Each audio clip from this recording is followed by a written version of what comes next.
Gavin Martin, you've been dissecting last night's budget. The big issues for you, let's start with the big one that is very certainly controversial, and that comes to whether the government has actually broken promises with regards to new taxes. Let's talk about the taxation issues from last night's budget.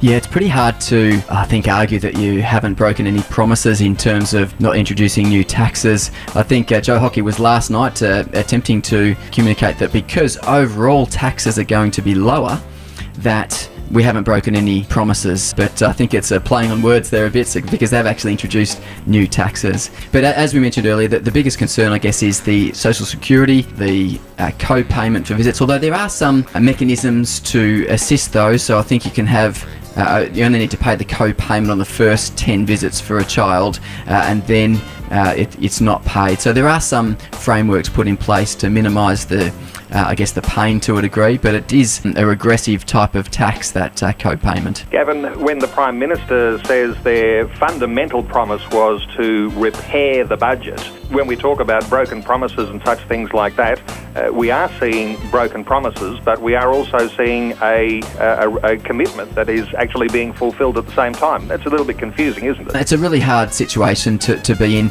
It is really good to be back on track in terms of having the budget on a plan, and there's not going to be just more and more debt accumulating. But yeah, they have had to, I guess, push the boundaries in terms of their pre-election commitments. Items such as, I think they specifically said that they wouldn't touch the age pension in this first term. So all their initiatives they've announced in relation to the age pension are for beyond their first term of government, and so they're all starting September 2017 and beyond. So they've really kept to that commitment by pushing out the changes till the next term.